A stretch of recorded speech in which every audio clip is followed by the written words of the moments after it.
You know that feeling? You're lying in bed, it's late at night, you're staring at the ceiling, and you just can't help but wonder, am I actually where I'm supposed to be financially? Maybe this little voice creeps in, asking if you're falling behind or if you've missed some invisible milestones you should have hit by now. We have all been there. It's a super relatable and honestly sometimes overwhelming anxiety. Today, we're going to quiet that anxiety for good. We're going to walk through a structured, realistic roadmap to building an absolutely indestructible financial fortress. So let's dive right in. First things first, we've got to shift our focus completely away from what I like to call the stressful net worth Olympics. Far too often, we compare ourselves to a friend or a cousin who seems to have it all figured out, and we measure success by raw numbers or flashy assets. But today, we are not doing that. We're asking the real questions. Are you on track for financial freedom? Are your financial systems actually designed to protect you? We're shifting the focus away from just hoarding cash and toward building true financial resilience. Our core philosophy for today is actually pretty simple. True wealth, it isn't just about having some massive $1 million net worth. I mean, you can have a huge net worth and still be in this incredibly fragile position where one job loss or one health scare makes the whole thing wobble. Alternatively, you could have a much smaller net worth, but with locked-in housing, a great savings rate, and a solid emergency fund, you're actually in a far stronger position. Wealth is really about building an indestructible financial life that lets you sleep well at night. All right, Section 1, redefining real financial wealth. To actually build this fortress, we first need to shatter a few common misconceptions about what wealth really looks like out there in the real world. Let's contrast the illusion of fake wealth with the genuine freedom of real wealth. You see this all the time, right? People making six figures, but they're still living paycheck to paycheck because of lifestyle creep.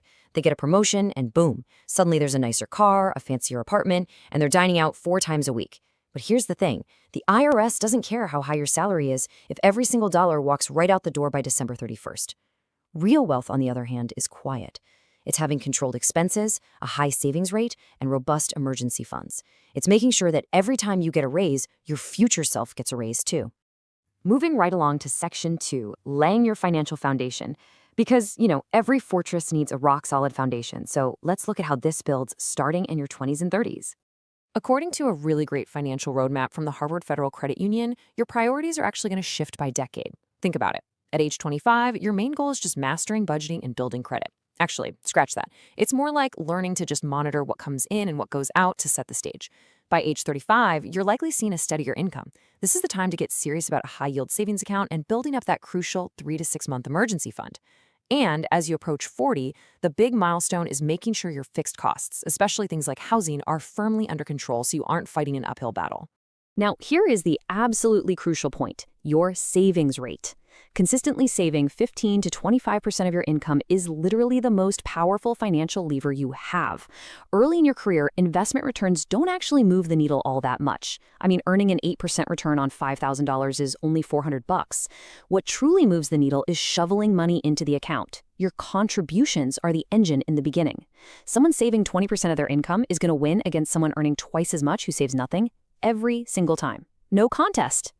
But to make that savings rate a reality, you absolutely have to nail the biggest financial decision of your life, which is your housing. The ideal allocation keeps your housing costs strictly under 25 to 30% of your gross income. This prevents you from being house poor. Most financial stress is caused by fixed monthly obligations, not your investment portfolio. If you get your housing and vehicle decisions right and just keep them within these parameters, the whole rest of your financial life becomes exponentially easier to manage.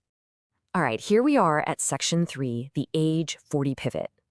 As we approach 40, we enter this really critical stage where the math starts to shift in your favor and your assets should start working a lot harder than your labor. You might have heard that famous Fidelity benchmark saying you should have 4 times your income invested by age 40. Well, I want to relieve some pressure for you right now. Treat that as purely aspirational. If you're sitting there feeling behind, let's reset the bar. A very strong, completely attainable goal is having 1 to 2 times your income saved by 40. Just think about the math for a second. If you have 2 times your income invested at 40 and you just keep saving 15%, even without another raise, compounding will likely make you a millionaire by retirement. Stay the course. Patience is absolutely magic here. Around this age pivot, we also hear a ton of advice about building multiple streams of income.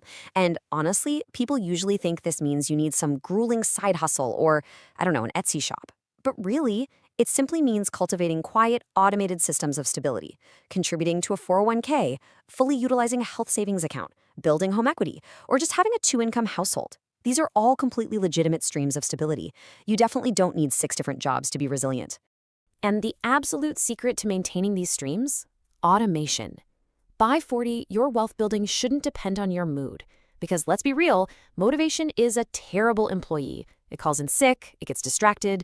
But automated systems, they operate no matter what mood you're in. Setting up automatic retirement contributions, bill payments, and debt reduction is basically the ultimate act of self-care for your future self. Just look at the sheer math of what automation can do. Let's say you've got a $400,000 30-year fixed mortgage at 6.5%. If you automate just one tiny extra $200 payment every single month, you shave 5.5 years off the life of that loan. And you drop your total interest by over $100,000. Set it, forget it, and let the automated system make you richer in the background. Which brings us to Section 4, protecting your financial fortress.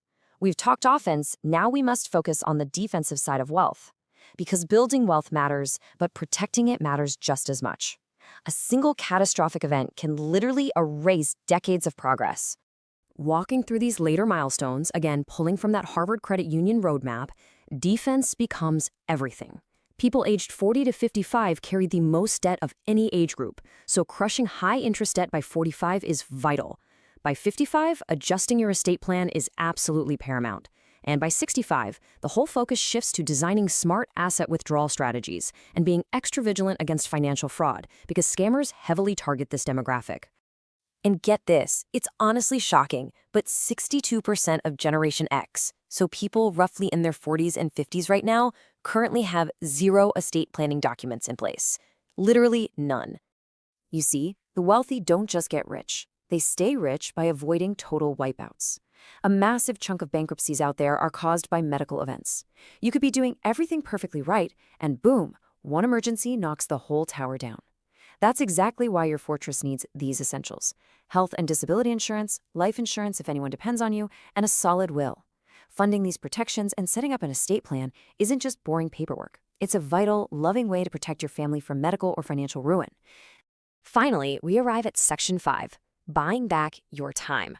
Let's wrap up by looking at the ultimate, life-changing purpose behind building this financial fortress in the very first place. Why do we do all this? We do it for freedom. You have to remind yourself that money just sitting there in a high-yield savings account, that isn't lazy money. No way. That is freedom money. It buys you the absolute option to leave bad jobs, bad relationships, or bad situations. It means you aren't at the whim of anyone else because no matter what, you can keep the lights on. It basically hands you the key to your own front door. We really need to redefine true wealth. It's not about the flashy cars, the expensive boats, or the huge ego flexes. True wealth is the incredible freedom to, say, spend a random Tuesday morning with your family without stressing over what's happening in your inbox.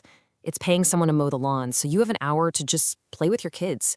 It's saying no to a project that eats your weekend. It's using your financial resilience to buy back your time.